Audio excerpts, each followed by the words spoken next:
Oke, bukan itu.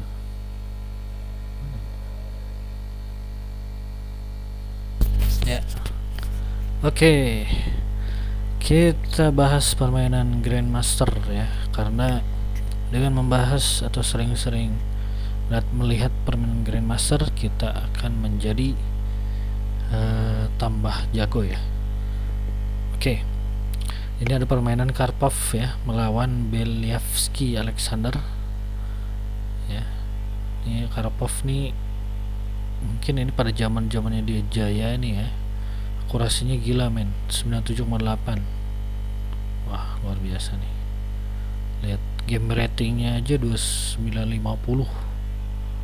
Waduh, keren. Yuk kita bahas. Karpov sebagai putih ya. Karpov menjalankan D4 ya. Dibalas dengan D5, lalu dibalas lagi dengan C4. Ya. Lalu dia menjalankan E6. Lalu dia mulai mengeluarkan perwira ya. B3 dan mengeluarkan F6 ya, kuda F6. Nah, di sini langsung ya kuda mengancam gajah mengancam kuda ya. Tapi ini masih book move ya. Lalu ditahan dengan gajah ya. Dan ini mengeluarkan kuda ke F3. Lalu hitam mengeluarkan H6 ya. H6. Lalu dimakan, makan lagi. Ya, ini masih book move ya, masih opening ya. Lalu Karpov mengeluarkan E3 ya. Ya, ini biar strukturnya bagus nih kayak gini. Oke. Lalu hitam rokade. Dan ini putih menggeser benteng ke C1 ya. Nah, ini agak jarang sih.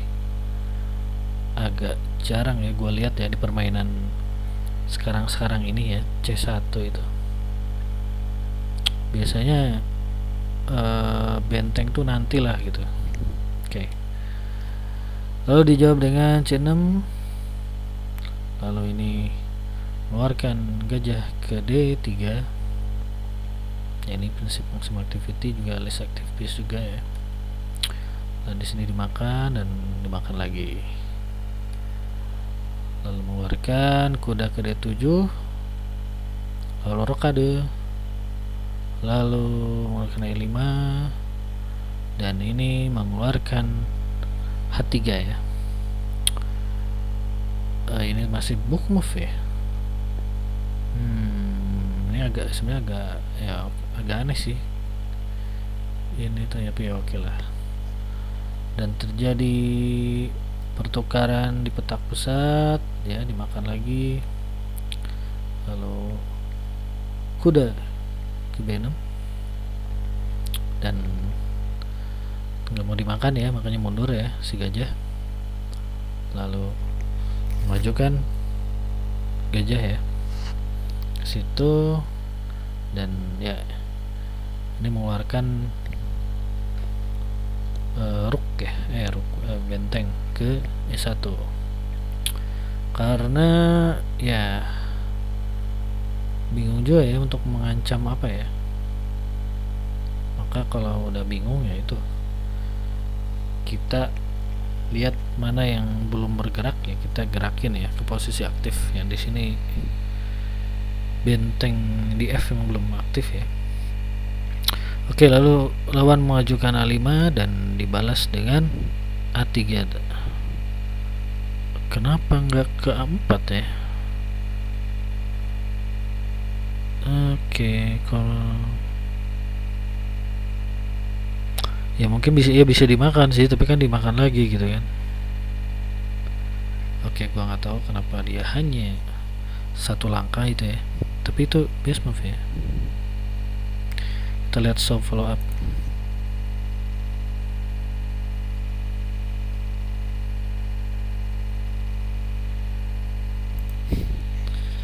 Oke, oke lah.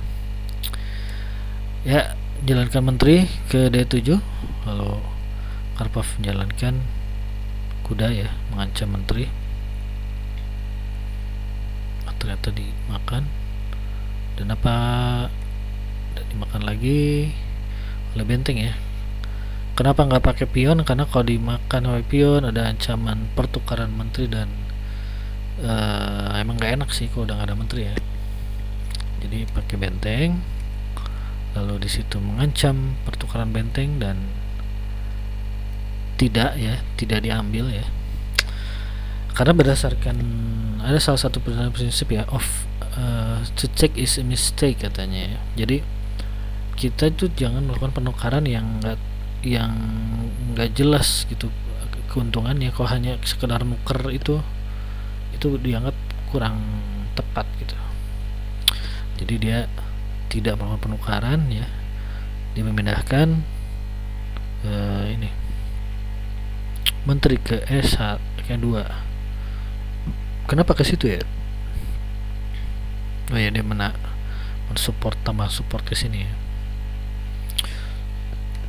Oke, lalu pindahkan benteng ke 8, dan ini menambah support juga ya, benteng ke S1.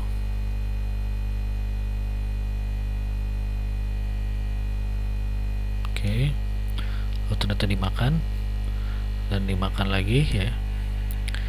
Dan di sini majuin pion ke 4, dan ternyata dicuekin. Ini biasanya gue tuh pas ini gue nggak mau ini dimakan gitu kan, gue pasti mindahin gitu ya, prinsip material. Tapi dia Karpov ini serang balik ya, lu ancam gajah, gue ancam ini gitu ya, dan ini best move. Oke, dimakan.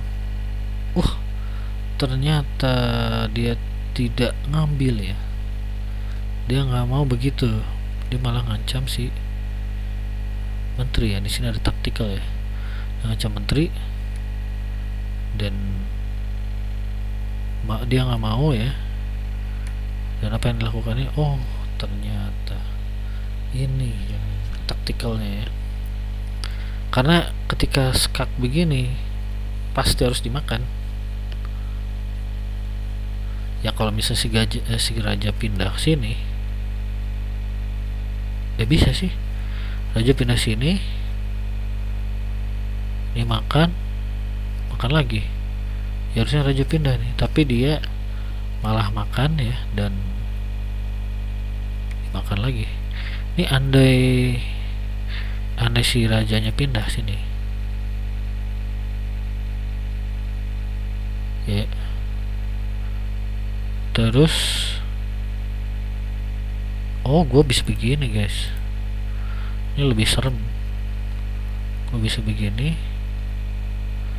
tapi dia bisa begini.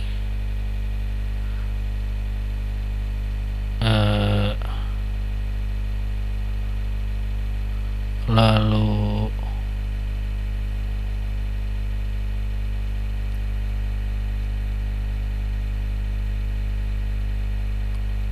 gimana istilah ini?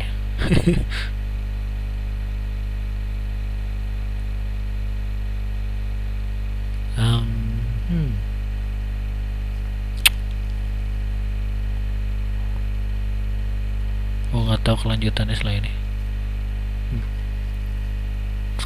Oke. Jadi pokoknya ya, setelah ini ternyata dimakan. Nah, dimakan, dan ini Karpov dapat si menteri. Jadi dia tujuannya menteri ya. Ya, jadi pelajarannya di sini ini sih guys. Kita tuh kadang-kadang harus berpikir di luar kebiasaan ya. Jadi ketika diancam, gak selalu memindahkan material itu gerakan yang terbaik ya. Kita bisa ancam balik gitu kan, sebalik. Nah, di sini dimakan. Nah, di sini dia sama-sama makan tuh bukan hal yang bagus, maka dia malah ancam yang lebih gitu ya. Ancam lebih, dia pindahin, dan ternyata di sini ada tactical ya, dan ini ketika dimakan ya dapat makan. Oke, lalu ke situ mengancam menteri ya, kuda, dan sini ancam balik, ternyata ditahan, lalu majuin ya, yaitu great move, dimakan dan dimakan balik oleh kuda ya, walaupun inaccuracy ya. Oke. Lalu ke situ ya, si gajah ke C2, dan di sini ini gerakan posisional ya ini,